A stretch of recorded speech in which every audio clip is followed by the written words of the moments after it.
অনুষ্ঠানের প্রধান অতিথি আমার শ্রদ্ধেয় দাদা শ্রীযুক্ত বীরেন শিকদার, প্রতিমন্ত্রী যুব ও ক্রীড়া মন্ত্রণালয়, সেই সঙ্গে আজকের অনুষ্ঠানের সভাপতি এবং বিশেষ অতিথিবৃন্দ, আমি আমার শ্রদ্ধা জানাচ্ছি আপনাদের প্রতি এই অনুষ্ঠানে উপস্থিত থাকার জন্য। সেই সঙ্গে আমি আমার শুভেচ্ছা জানাচ্ছি ইয়ুথ ক্লাব, যারা এই মহতি একটি অনুষ্ঠানের আয়োজন করেছে। ধন্যবাদ জানাচ্ছি আজকে এই অনুষ্ঠানে যারা উপস্থিত আছেন। আপনারা জানেন আমি সুদূর প্রবাসে সিঙ্গাপুরে থাকি, কিন্তু আমার জন্মস্থান ধনবাড়ি যদুনাথপুরকে কখনো ভুলে যায়নি, যাব না, এবং আপনাদের জন্য অনেক কিছু করার স্বপ্ন দেখি।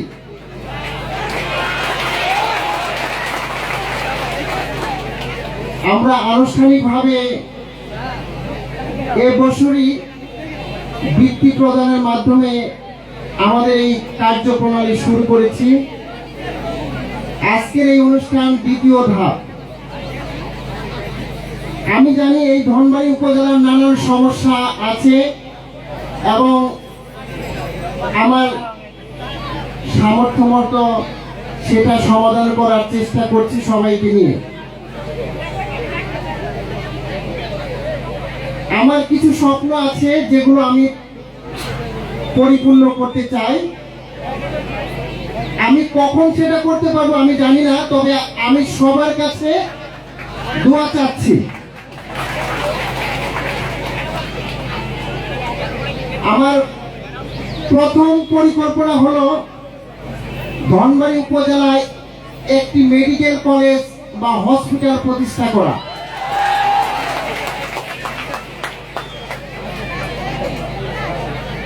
দ্বিতীয় পরিকল্পনা হলো একটি ইউনিভার্সিটি প্রতিষ্ঠা করা এবং আরো অনেক পরিকল্পনা আমার আছে। বিশেষত এই ধনবাড়ি উপজেলার যারা লেখাপড়া করে শিক্ষায় শিক্ষিত হবেন, তাদের জন্য ভবিষ্যতে চাকরি তথা বেকারত্ব দূর করার জন্য আমি আপ্রাণ চেষ্টা করছি এবং করব। এর জন্য আমি আপনাদের কাছ থেকে দোয়া চাচ্ছি, যাতে এই যে পরিকল্পনাগুলো যেন বাস্তবায়িত করতে পারি। আমি বিশেষ কিছু বলবো না, আমরা অনুষ্ঠানকে সংক্ষিপ্ত করতে চাচ্ছি এবং সবাইকে ধন্যবাদ।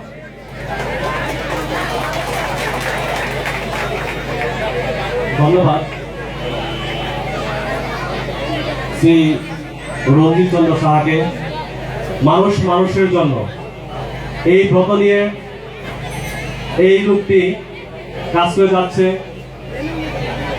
এলাকা উন্নয়ন সহ বিভিন্ন শিক্ষা সংস্কৃতিতে অবদান রাখার অদম্য ইচ্ছা নিয়ে আপনাদের সামনে উনি হাজির হয়েছেন। আমরা ইউথ ক্লাবের পক্ষ থেকে এবং এলাকার পক্ষ থেকে অবশ্যই তার পাশে থাকবো। এখন আমরা চলে যাব মূল অনুষ্ঠানে। এই আমাদের মাঝে উপস্থিত হয়েছেন আমন্ত্রিত অতিথি শ্রী জয়েন্দ্র চট্টোপাধ্যায়, বিশিষ্ট অভিনেতা ও আবৃত্তিকার। সাথে আছেন জনাব আসলাম সানি, বিশিষ্ট সরকার, সাবেক সাধারণ সম্পাদক, বাংলাদেশ মহিলা পরিষদ। আমি তাদেরকে ফুল দিয়ে বরণ করে নেওয়ার জন্য অনুরোধ জানাচ্ছি।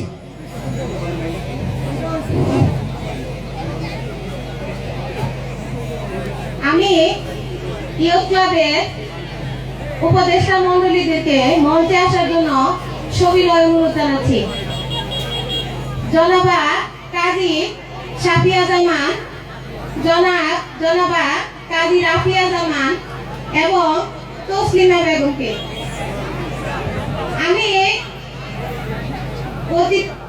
অতিথিদেরকে ক্রেস্ট প্রদান করার জন্য উপদেষ্টা মণ্ডলীদেরকে সবিনয় অনুরোধ জানাচ্ছি।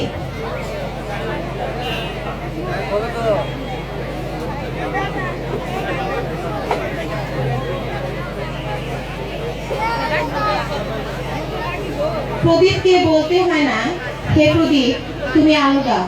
প্রদীপ তার নিজস্ব সত্তায় আলো জ্বালিয়ে দেয়। ইয়ুথ ক্লাব পরিবার এমন একটি সংগঠন, সেই আলোর শিখার মতো তারা চারদিকে তাদের মেধা, তাদের প্রজ্ঞা, তাদের ইচ্ছা, তাদের